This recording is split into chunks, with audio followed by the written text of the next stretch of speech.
Hi, I'm Ewan. And I'm Sarah. And this is Popcorn and Cumin, a transatlantic dive into film and media. With a healthy side of unrelated nonsense. Hello, all tennis and Zendaya fans. We are here today, if you didn't guess, to talk about... Challengers. Popcorn and Cumin is back, and we're talking about Challengers. Challengers. The movie, not just people challenging things. The concept of challenging.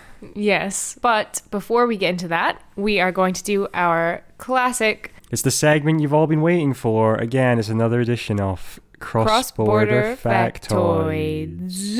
Look at that harmony. Whoopie-doo. I'm going to start, because mine is not tennis related at all. Spoilers.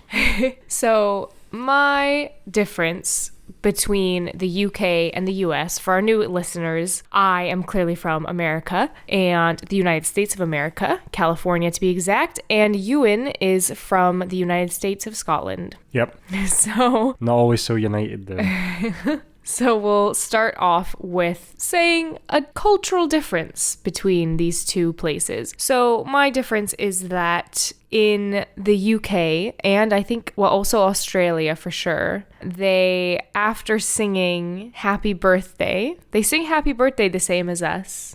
But once the song concludes, they do a rousing little hip hip. Hooray! Hip hip. Hooray! Hip hip. Hooray! 3 times. Or is it the number of years someone has turned? I think generally you would do 3. I think if you were, turning 5 or 6 or 7 or something, maybe you'd go. But what is the point when you say this is too many hip hips? Yeah, exactly. I think once it seems like a big undertaking to do that many, then you would just stop. Yeah. And 3 seems like things come in 3s, so... Well, this was a very new thing to me when I first met Ewan, and a few times he's been back in California to celebrate some birthdays, or birthdays happened to be celebrated while he was with my family in the United States, and we would finish the happy birthday song, and he'd just go for a hip hip, and was met with nothing. Well, no. On video, your sister also does the hip hip hoorays. But now she's known you a while. Well, she was here for my birthday. Did you hip hip for yourself? No, I think, well, maybe. Yeah. I was trying to think she must have known about it somehow. And I was thinking it would be my birthday, but then, yeah, I don't think I did hip hip myself. I think it is known in the United States that a hip hip is followed by a hooray. Mm-hmm. Well, what context would you do that in? I don't know. Well, in Pirates of the Caribbean, the British people do it after the pirates are defeated, which I've always thought was quite silly. So you're aware of it, but only from a movie where British people do it? From pop culture. Okay. I feel like in the US, people have different traditions of what they do. Most people, I think, just end after the birthday song is done. But some people do, for younger kids, they do it how old are you now? How old are you now? And then the person is 5 or something. I don't like that. I don't like it either. Well, how do you feel about hip hip hoorays? I don't like it. See, I think on one hand it's quite good. In fact, maybe on both hands it's good. Because, the happy birthday song, I feel like because it's so universal, people probably can go, take it or leave it. And it's kind of awkward for the person getting a happy birthday song to them just sort of sitting through it, listening to it. They don't really know what to do. They don't know what to What do they do during the hip hip hooray? I don't know. You can kind of join in. It's just a bit more exciting. It's like let's go. Let's cheer. So why can you hip hip hooray for yourself but not sing for yourself? It's also much shorter than the song. What are the rules? Where does it end? Well, I'm not saying you should do it for yourself. It's just I feel like it's a more pleasurable experience for the recipient of the hip hip hoorays than for the happy birthday. And also, hip hip hooray has no entry level requirement to be able to sing, which I think puts a lot of people off singing happy birthday. They don't feel comfortable raising their voice and getting involved because they can't follow the tune. But they would still have to sing beforehand unless they just skip. They just mime along. That's I've been doing that for years. Could just be silence until the hip hip hoorays. No, but some people are gonna do it. You've been mouthing along for years. Did you sing for me on my birthday? Yeah, no, I'm just kidding. I'm blessed with an innate ability to follow a tune. Yes. Well, that was mine. We also have some people have weird things like you're supposed to like spank the person for however old they're turning. They do like spanking tunnels. I feel like that's a thing of the past. We had a thing in the school. I just want to like let that sort of ring out because that's so weird. I don't have anything to comment on. But in the UK, we would have a thing called like birthday bumps where people would get like punched for every birthday they Well, that's not better. Yeah, but that's a bit more like bro-y. The spanking thing is just strange. I don't like that one bit. Yeah, it is a little bit strange. Who would be spanked? Like everyone spanks the person getting the birthday? Well, yeah, if you're doing a spanking train, then yeah. And that would be like, I think people would like all open their legs into like a tunnel, and then you'd crawl through the tunnel, and as you go through, people would like spank you. I don't think I ever did this. I think this has gone right to the top of my things, perceived issues with America. That's gone right up to number one. I feel like I mainly maybe saw this in the Midwest. Not to just throw it on the Midwesterners. That might be wrong. But I don't think like our generation is gonna continue this tradition with their kids. So I think we're good. Well, maybe our generation might bring it back. Yeah, like a hazing thing. Yeah. Since it happened to us, we have to do it to other people. There's probably like a support group for people who have had to go through that, I reckon. In the Midwest, every city has a support group for people who've gone through a little spanking train. Yeah. What is the thing? I feel like in some British show after singing Happy Birthday, they do a like skip around the room. We won't do unless you skip around the room. It's definitely a British thing. I've no knowledge of what you're talking about, to be honest. I might have completely forgotten something. I think it's in the UK Office, but it's like someone really old. So then they're like, all right, well, don't kill yourself. Like, oh, I don't remember that, but yeah, maybe that's real. Maybe that's another thing of the past. All right, I guess we can be done with the birthday thing. So my difference is tennis related, as the movie we're discussing this week is a tennis-based movie. And basically, the sport of tennis is played on different types of surfaces, which I'm not sure if anyone listening to this would know or not know. It depends on how big a tennis fan you are. Did you know that, Sarah? Yeah. Okay. Because you've told me. Okay. Well, there you go. Now everyone else can have the benefit of this knowledge. So tennis is typically played on, I think, 4 different types of surfaces, which are grass. Wait, let me guess. Okay. Grass. Amazing. Amazing guess, Sarah. That's right. And turf, does that count as a different one? Like artificial grass? Yeah. Yeah. And what's just like what we play on in Davis? Concrete or like... Like hard. Hard. Yeah. Hard surface. Yeah. And last one... You won't get this last one. Okay, no, I will. Unless you remember me telling you it. Water. No, yeah, it's right. It's water. People play on water. No, it's... Like on a slip and slide? It's clay. That's what I meant by hard surface. Well, do you think you play on clay in America? Do I not? No. Oh. How do you know? You weren't testing the ground. Because I think the clay is probably more expensive than and hard to upkeep than just general hard surface. Well, it could have been clay. So Wimbledon, so there's 4 major tennis tournaments in the world, which comes up in the movie where in Challengers he's trying to get himself ready to compete in the US Open because he's never won that and he's won all of the other Opens.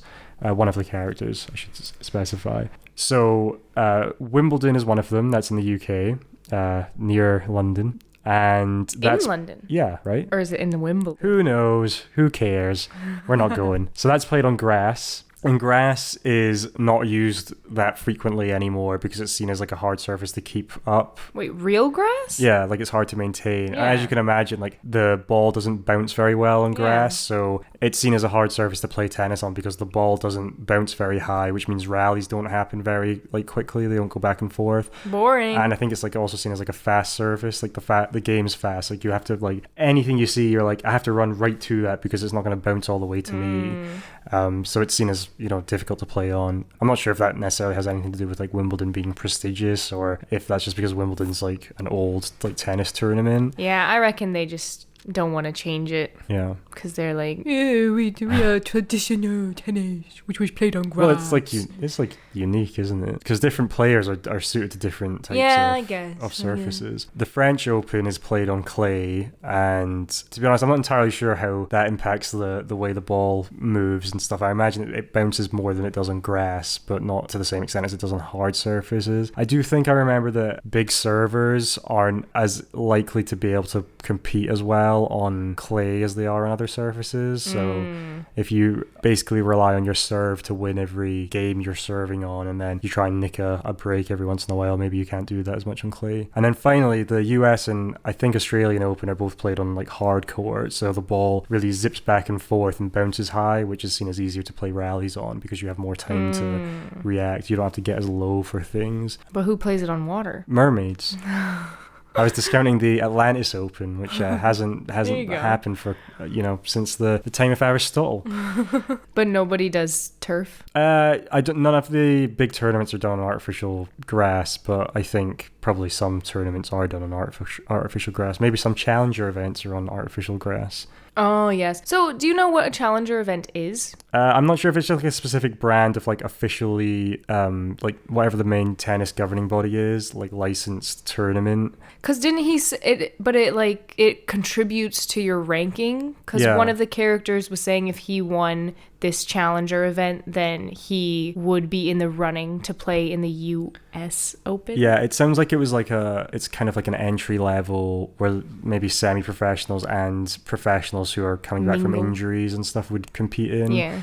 Because people in the tennis world really care about winning those 4 tournaments that I just listed off. But there's also other tournaments that are always happening throughout the year, and those impact the tennis rankings to various extents. As we learn in the movie, well, at least they say the top 100 ranked people automatically qualify for the major opens, and then there's, I think, 28 slots open to people to qualifying through tournaments and other things. So, yeah. Tennis is a very foreign sport to me. Yeah. I feel like... Even though you have your own open in the US.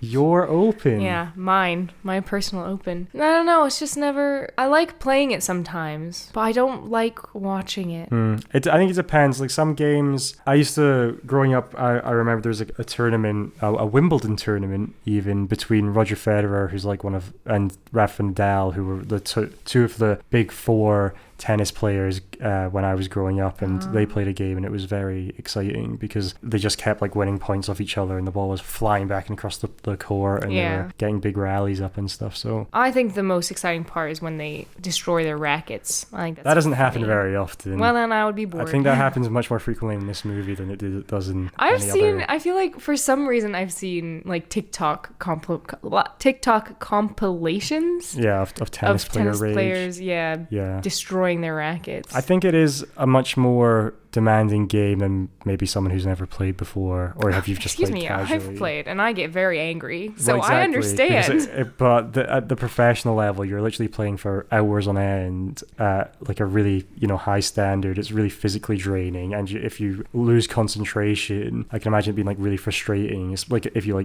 duff a shot up. It's like in a football game or something. If you mess like one pass up, it could be really bad, but it might more often than not, it's probably just going to have an impact, whereas it could cost you the whole game in tennis if you mess up a crucial strike. Yeah, I also think in the literature that I have read, whenever there is in books, whenever there's a character who's a tennis player, I feel like they're always kind of a twat. Yeah, well, I think it's seen as to some extent like an upper class sport. Although tennis courts aren't that hard to find, and there's not a massive like entry level in terms of you have to get loads of equipment and stuff. But I think at least in the UK, it's probably seen as like a middle to upper class sport. Yeah. But it probably varies from country to country, because there are tennis players from countries that I wouldn't have immediately thought there'd be like there's tennis courts all over there. But maybe they are like rich from that country and that's how they get into it. Yeah. Well, anyway, if anyone wants to write in and understands why this tennis scoring works how it does, please let me know. Yeah, I don't care enough to look it up, but who made this up? Yeah, the 15 going to 30 to 40. What is that's that? Weird. What is that? And then what is it? 5 a tie, a 40-40 is called juice. That's weird. Then is the next point 45? I think technically, yeah.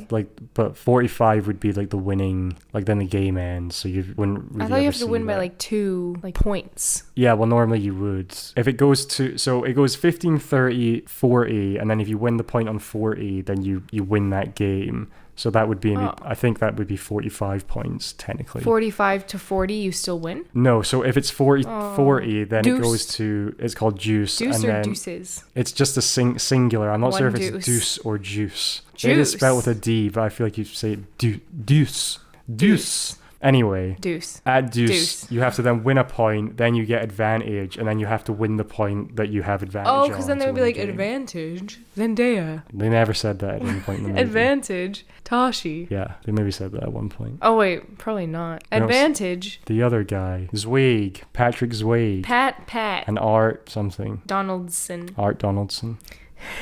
Yeah, so if anyone wants to explain why the scoring happens in incrementals like that, I'd be curious. And then it's like you win a game. How many? And then it's like game, set, match. You know, why is it so complicated? Yeah. Why can't it just be you win a certain number of games? It is curious. I mean, I understand like how that side of the scoring works, which I was trying to explain to you while we were in the theater. I was like, I don't understand what these numbers mean. I still could never really quite understand what, because it would show the score. The way the movie is framed is like it starts out with this tennis match in the present. And throughout the whole movie, tennis. Is it a match or is it a game? It's a match, yes. Match.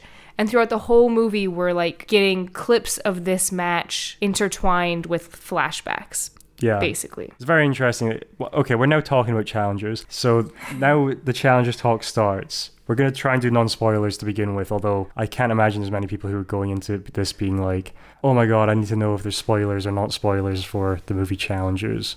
Yeah. So, yes, the movie jumps around the timeline of the characters we're following. Yeah. A whole lot. Let me start off with a critique about this. It shouldn't be that confusing to follow the time, but because they're setting the match as the present, the best way to then explain where we are in time is to always use that match as the reference point. Ooh. Because usually they said like 12 years ago. I think they used like the description would be of the most recent scene. They would then say like the most recent scene is the reference point. Yeah. So you're kind of following like the working I get that. Along. Because so it's like +8, -4, +6. Yeah. But then it was just hard for my brain to be like, so where are we? When it would be like 12 years ago and then it would say like 4 years later, I was like, okay, wait. So in regards to the match, I mean, that's basic math, but it's something, You're trying to do movie analysis and review. We can't be doing maths at the same time. Yeah, exactly. And you're trying to work out how tennis works the whole time. What is happening? None of those numbers make sense. What does love mean? We're still looking for that answer. Does love mean 0 points? Yeah. I think it's LUV though. No, it's not. No, I don't know. It's not. Okay, so anyway, the timeline was occasionally confusing, but for the most part was okay. Yeah. So high level, Sarah, did you like this movie? I kind of was 50-50 on it. Yeah. I think that afterwards, I kind of liked it more than the actual experience of watching it. Sometimes I felt like it was trying too hard to be like weird and arty, which I don't know. And I didn't think any of the characters were particularly likable, which is like purposeful, but it's just like I felt like I had no one to root for because I felt like they were all so fucked up. F-bomb. Well, starting off strong.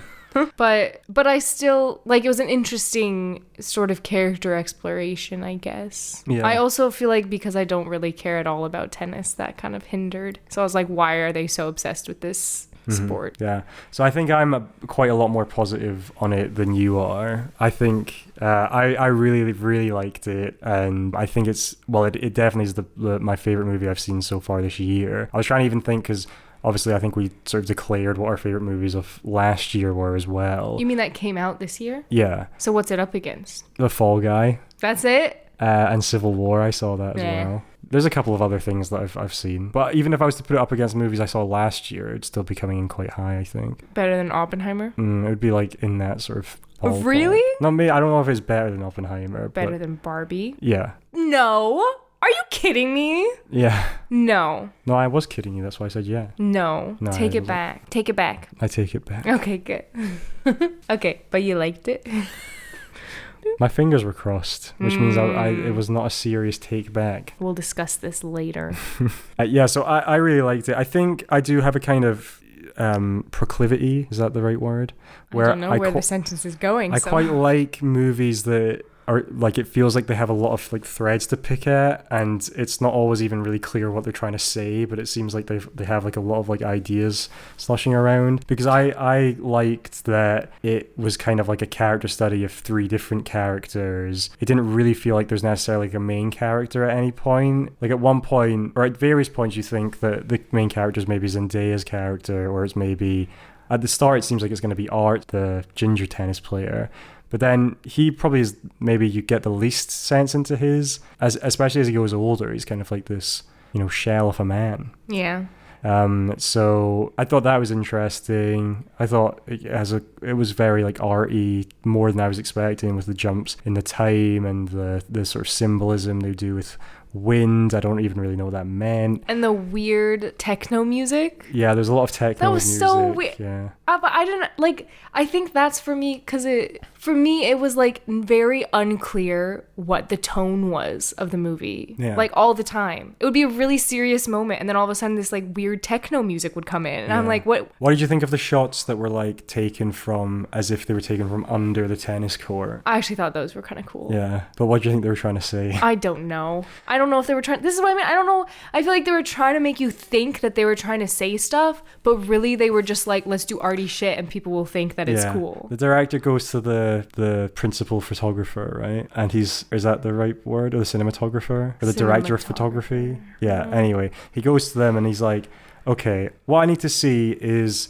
it's like we're beneath the tennis court looking up at them playing tennis, and they're like, okay, well, all you would see is concrete because we can't see through the court. It's like, okay, the court has to be glass, and then I need to see them. It kind of looks like they're like in the sky, but they're playing tennis, and they're like, okay, we'll see what we can do. And that's what. But why was that the direction? Who knows? I don't know. Maybe because they're all going to hell. Oh, wow. So you're looking up at them from dark beneath the. We're in hell as well. We're them in the future, looking up at them from hell. That's interesting. So yeah, I was pretty like gripped like the whole time. Just like I thought, I don't know what is gonna happen here, because we're jumping back and forth between this tennis match at the start of the movie, and I'm like, who's gonna win? I don't know who's gonna win.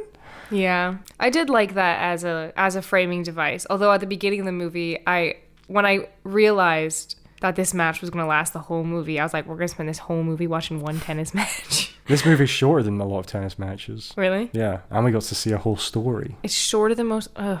Well, not most tennis matches. I guess it depends on how competitive they are. Yeah. Some tennis matches go hours and hours. That sounds very boring. Well, you see, it's just like even watching people watching tennis, just watching their heads go like back and forth. Here, the sound will do it. Back and forth and back and forth. Wow. An audible tennis rally. It's just like... done by Sarah. We could submit that to some sort of art gallery. It just looks so monotonous. It does. Oh, to hit this ball back and forth, it's just so monotonous. It is. It's boring. Sorry. What if you get a really good hit? If you see a really good hit? Yeah, or you just do one that must feel really exciting. Yeah, that's true. That's true. Okay, while we're still in non-spoilers, did you have any critiques or appraisal for the cast or the crew or anything? The crew? Yeah. Part of the ship. I hated cameraman number 8. Yeah, he was a real prick. I thought it was all well acted. Zendaya's getting some Oscar buzz. Yeah. Some early Oscar buzz for the... I don't know if she'll necessarily like win. I guess we'll have to see all the performances, but she's at least at this stage expected to be nominated. So, yeah. Which I think would be a first time nom. Well, yeah, I love Zendaya. She might be the only. I'd be happy for her. She might be the first actor or actress with only one name to be nominated. I'm not sure though. Is Zendaya her stage name or is? Yeah, like she's always on the poster. She's just Zendaya. Yeah, she's so cool. There was a lot of sex with Zendaya. It wasn't that explicit though, really. Was there really any nudity or anything? I thought it was boobs. Did we? Yeah. Oh, were you taking notes on that? Yeah. No. But it just, I don't know, for some reason I was more cognizant of like thinking of like all of the creepy people who could just go and watch. I don't know. For some reason I feel protective about Zendaya. Maybe it's because she does kind of like have a very young look, you know? No comment. Ewan has no comment. All right, what did you think about the acting? I thought it was good. Good? I liked it, yeah. The acting was good. Director, this is the first film I've seen by Luca whatever his name is. He also did Call Me By Your Name a couple of years ago, which was meant to be really good, but I never saw. So I'm now a fan of his work, I suppose. Yeah, I feel neutral. Yeah. I was thinking this might be the best sports-related movie ever. Because I can't think of any other ones that are that good. Remember the Titans? Yeah, overrated. What's that other overrated one? Where The Blind Side? Oh yeah, well everyone hates that now. And didn't the family like sue or something? Yeah. They were blindsided. Yeah. I've never seen them. There's the Mighty Ducks. People like that. What's that? Is that hockey? Yeah. Haven't seen that. Oh, there's that baseball one a lot of people like. Field of Dreams. Where they're like build it and he will come or something. Yeah. Isn't that They like a will baseball? come? He makes like a baseball field for some ghosts or something. I think so. Yeah. Yeah, that one is, That one's people supposed to do be like good. that. There is the one that was about like apartheid in South Africa with like rugby that came out like 20 years ago. I think it's called Invictus. That was meant to be good, but I never saw that. Bend It Like Beckham. Oh yeah, of course, Bend It Like Beckham. No, that's pretty good. There's a softball one. Oh my gosh, I can't remember what it's called. But it was very popular among my friends because it was... Or maybe it wasn't actually softball. I think it was maybe a girls' baseball team or something like that. That was pretty good. There's not really any good football movies apart from Bend It Like Beckham. I was trying to think of other ones. There's Yeah. Goal, which is not very good. Goal 2, Ooh. also not very good. There's the Air Buddies. What is that? The golden retriever puppies that play sports. Oh. I think Air Buddies is originally basketball, but then I think they have spin-offs where they play all kinds of Oh, sports. okay, nice. Awesome. I bet they're good. Yeah, they are good.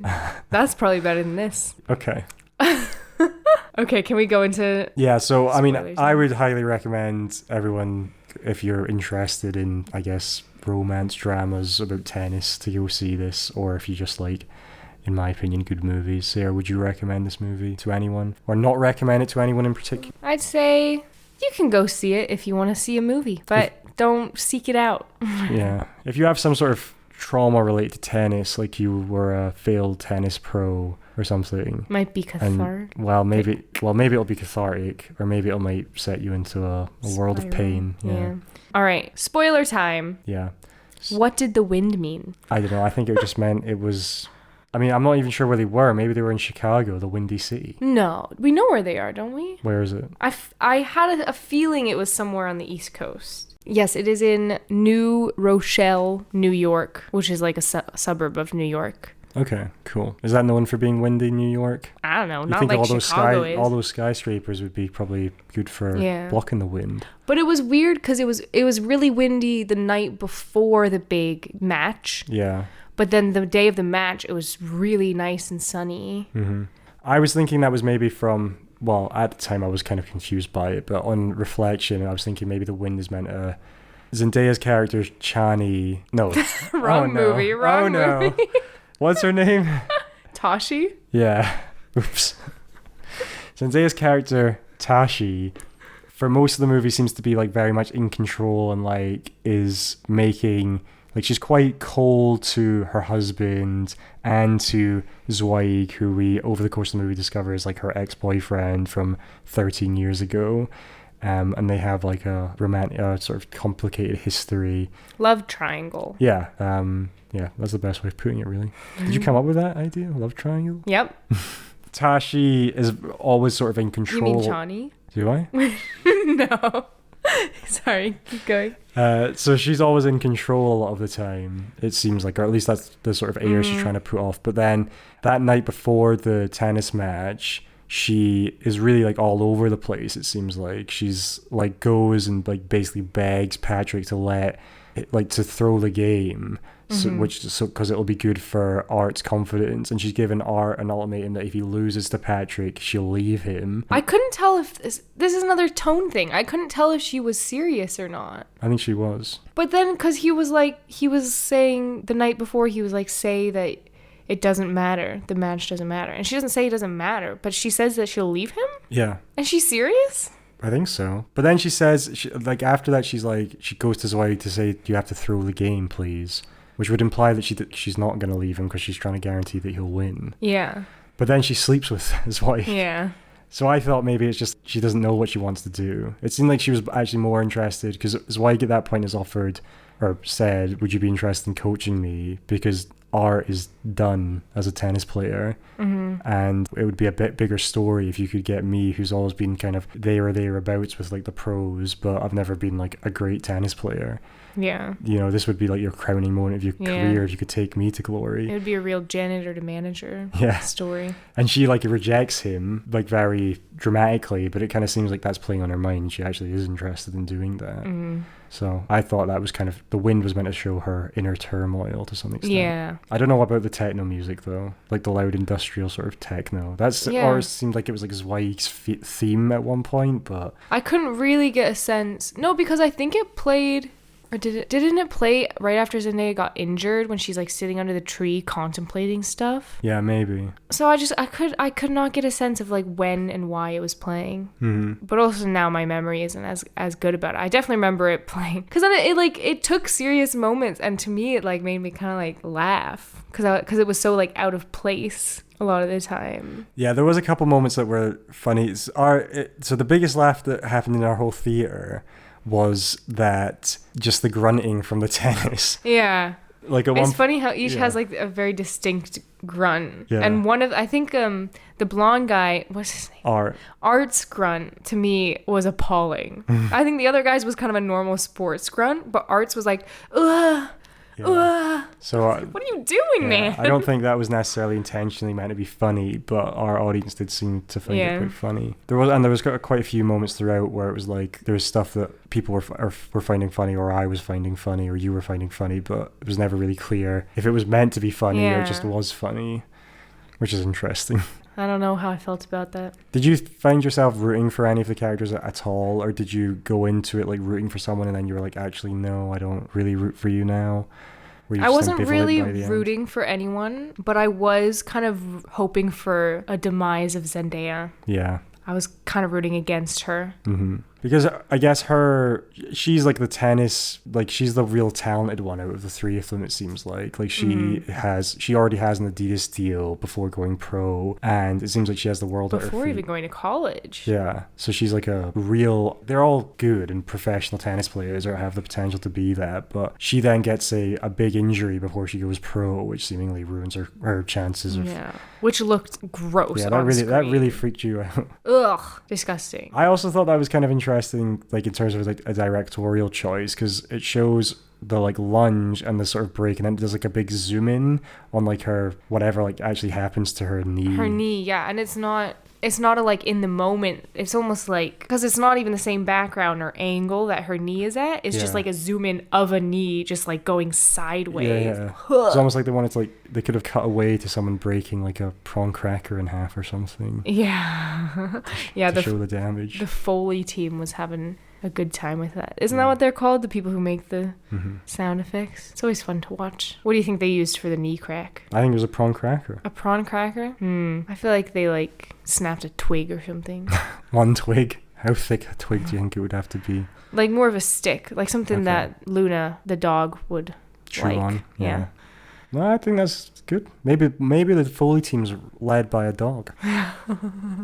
That'd be good. So you were rooting for Zendaya's downfall because she becomes Art's coach and then basically coaches him to become a major player in male tennis, it seems. Yeah, with no regard at all for his mental well-being or what is best for him as a person. Yeah. It seems her like only care in the world is tennis. Yeah, she's like living through him, it seems. Yeah. And kind of like judging. Which is toxic. Yeah. I definitely thought she was like the person I had like the least amount of sympathy for. I didn't really like Art either, just because he kind of seemed like a drip, and also... A drip? Yeah. What does that mean? He has kind of like nothing. Yeah. He was just... Yeah. And I didn't like earlier in the movie when he's trying to like mess up Zendaya and Zweig's relationship. Yeah. Before he arrives. He's just like, oh, he doesn't love you or whatever. And it's just... And he doesn't even know that. Yeah. He's just making Yeah, exactly. Shit up. He's just a little shit stirrer. So I didn't like that. That made me like not like him either. And then Zweig, I think he's flawed and was maybe a bit of a womanizer, doesn't take things too seriously or whatever. But at the end of the day, it's just tennis. And I mean, he probably shouldn't have, if he was still friends with Art, shouldn't have, had sex with his wife like later in his... Yeah. But then it kind of seemed like Zendaya blamed Zweig for her injury just because they had an argument before it happened, which I also didn't think was fair. No, that's not fair. In fact, that's like totally delusional. Yeah. So. And then I was watching interviews, and one of them was said, like, actually, Art caused her injury because Art instigated the fight that Zendaya and Zweig had right before she got injured. And I was like, well, this is just... But I don't... None of this is true. That isn't how I interpreted it, though. It seemed like... Zendaya, Chani, Tashi, whoever it is. Like, it almost just seemed like she wanted to pick a fight with Zweig because she wasn't impressed with what he was doing while being a pro tennis player. And she wanted to, like, kind of, you know, rein him in and make him... Like, she was already in sort of coaching mode. And he was like, what are you doing? Like, I don't want to have to think about tennis all the time. And then she was like, tennis is everything. Yeah, like, when they were having sexy times, he was like, are you really talking about tennis right now? And she was like, of course. It's weird. Do you think Tashi wanted... You think she wanted someone, like, as a life partner that she could just boss around and would just listen to her and do whatever she says? Or do you think she was kind of attracted to Zweig because he kind of, like, fought back? Yeah, well, he says that, like, you like me because, like, I can see you for what you are. Like, he has more of, like, a backbone and charisma and stuff than Art does. Art just is, like, a little bootlicker, so... or buttlicker. Oh. Is that an Office reference, or are you being gross? It is a Office reference. Good news, everyone.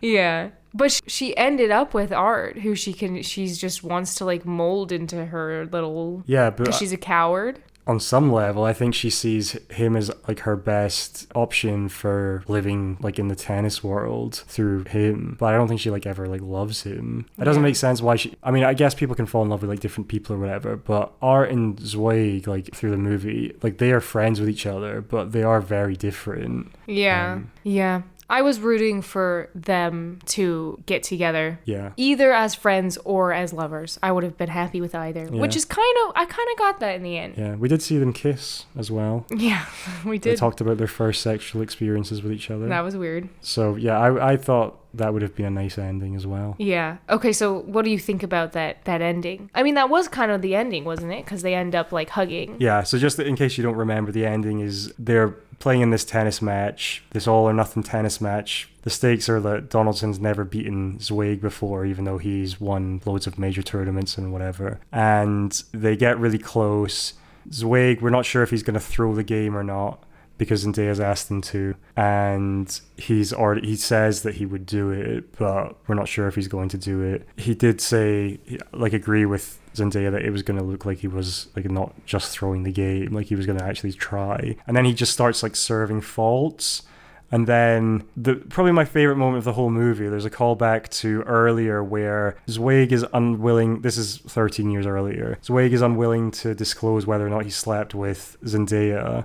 And Art asks him, he's like, oh, just you can just tell me through tennis. So he, like, imitates the serve tick that Art does, Zweig does, to tell him. He's like, oh yeah, we did sleep together actually. And then he does it 13 years later to intimate that I had sex with your wife last night, Art. Yeah. And then he's like, oh my god. And it completely throws him off. He just stops moving. And then... Yeah, I did. That was probably my favorite part. Yeah, I actually burst out laughing when that happened. But not in a way because I thought it was, like, cringy. I just really liked the callback and the sort of the balls on him. Yeah. To do that in that situation.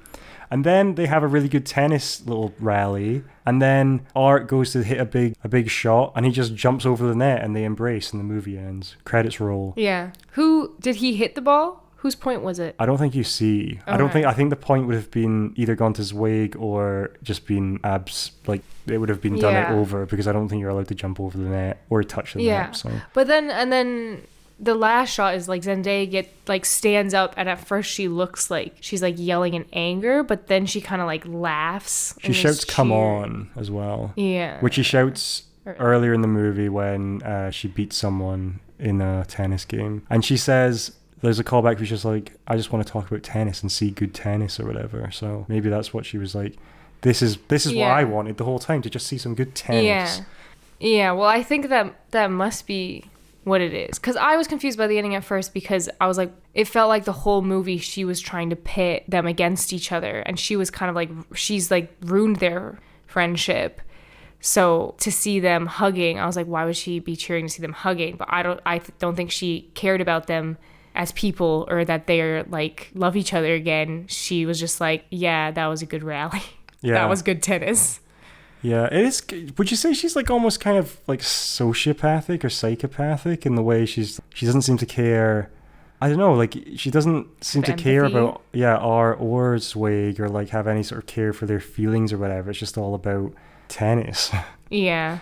Yeah, I think so. I think it's like, well, I mean, but she shows not empathy though, but I feel like she shows more love only for tennis. You don't even really see her interact with her child much. She's always just shoving her off to exactly. the And even if you were just with Art for this long game of being his coach, so you could have this tennis career, and if you don't love him, maybe don't have a child with him, and then don't threaten to leave him if he loses a tennis game because you have a child with this person. That's what. Yeah, no thought of like what that would do to the kid. Yeah. That's crazy. Yeah. Again, I mean, we could say that she didn't entirely mean it in the sense that she then tries to fix the game. He thinks I'm going to leave him, but there's no way I can because he can't lose. But it's also like, that's also bad coaching. Like, I think that her only method of coaching is like negative. Like, she does no positive reinforcement, and no, like, obviously his confidence is what is missing right now. So she's like, so get your confidence back. But then she insults him a bunch. And I'm like, you need to, in that case, wouldn't you want to build up it depends on how they react to like different things. Mm-hmm. But if his confidence is what's messed up, I don't think continuously insulting him is going to help that. Mm-hmm. I had one sort of realism gripe in that the movie, it seems like they start off, the youngest we see them, they're like 17 or 18, and then it's the latest we see is 13 years later. So assuming nothing weird's happened, everyone should be around like 30 or 31, which for a tennis player, I think your sort of mileage can vary depending on your injuries and stuff, how long you can play for. But we see that Art's won, I think, 8 or 9 opens, but never won the US Open. And he's like, oh, I want to retire. It's embarrassing to do this when you're 40. And I'm like, you're not even close to 40. You're only 31. And you can't have been bad for that long. It seems like you've won a major open every year. Like loads of tennis players, he's had like an amazing career. Like not just like a good career, he's had an amazing career. So for him to be like, oh yeah, I'm tired of playing tennis. I could see him like feeling like that. But for him to be like, oh yeah, it's like I'm this, over the hill dude. You could have only really had in a row maybe 3 seasons where you didn't win a major trophy. Well, I wonder if because he's just sick of tennis because of Zendaya's pushing and all about tennis, and so he was like he maybe thought that was the best strategic way to bring it up because he's talking about them being kind of like embarrassed if he goes past his prime. Like he was trying to speak a language he understands, but really he's just sick of it. Yeah, maybe that's his way of saying I want a divorce. Yeah. I want a deuce. Maybe he was going to throw the match because he wants a divorce and he's like, easy way out. Yeah, that's true. Yeah. Okay, so we kind of talked about this, but I feel like this would be a good one to do the who's the real villain, because I feel like they're all kind of villains, but I think that we both agreed. Tennis was the real villain. Oh. The sport of tennis and its stupid maybe. scoring system. I say Zendaya of the 3 characters. Yeah, I think so too. And my favorite character was probably... I said before I wasn't rooting for anyone, but I think maybe I was a little bit rooting for Patrick Swayze. Yeah, because I just thought you don't seem to be like a perfect dude or anything, but like... Yeah.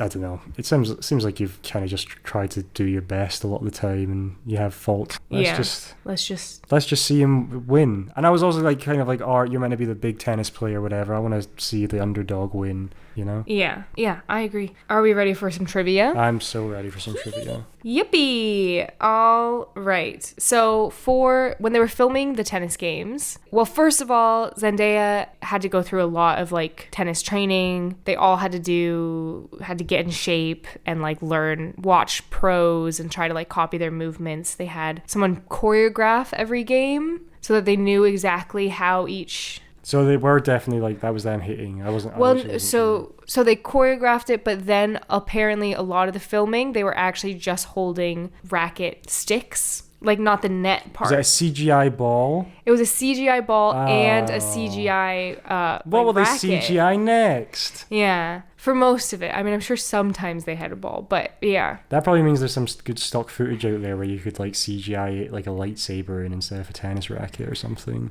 Yeah.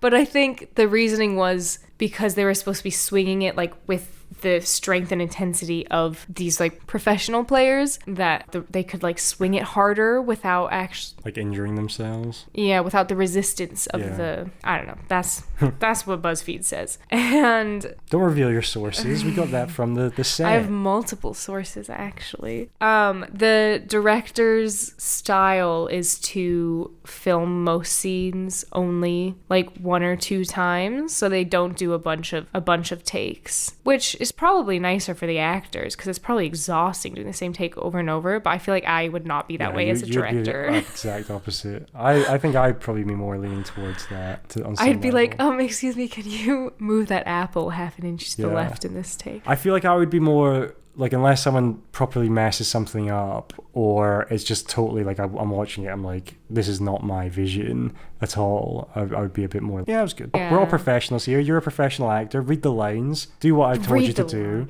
I think it depends also how much they rehearse, because I don't think they rehearse very much. Like, I feel like a lot of the stuff is set up sort of on the day. Like, you're supposed to know your lines, but so then if you don't, I think it makes sense to give direction and then redo it if it wasn't. Yeah, like a couple times. I'm not going to be the guy doing Les Mis getting Anne Hathaway to sing I Dreamed a Dream 100 times and then using the first take. That's true. All right, next bit of trivia. So Tashi wears a t-shirt that says I told ya. Do you remember that? And then Zweig has it at some point. And then Zweig has it. Yeah. So that's apparently a reference to a paparazzi photo of John F. Kennedy Jr., who wore the I told ya t-shirt, like the same style. And apparently the I told ya slogan is like connected or inspired by the inaugural buttons for President John F. Kennedy in 1961. Wow. I thought that was kind of random. I don't really know what that's supposed to mean or like what that says about Tashi's character, but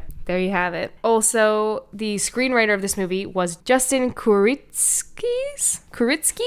I'm very sorry if I said that wrong. Who is the husband of Celine Song, who directed Past Lives, which was one of our favorite movies from last year. Yeah. So that's just kind of a weird little connection there. Talent just ends up in relationships with each other, as me and you are proof of. Yeah. Podcasting talent. That's how we found each other. It isn't.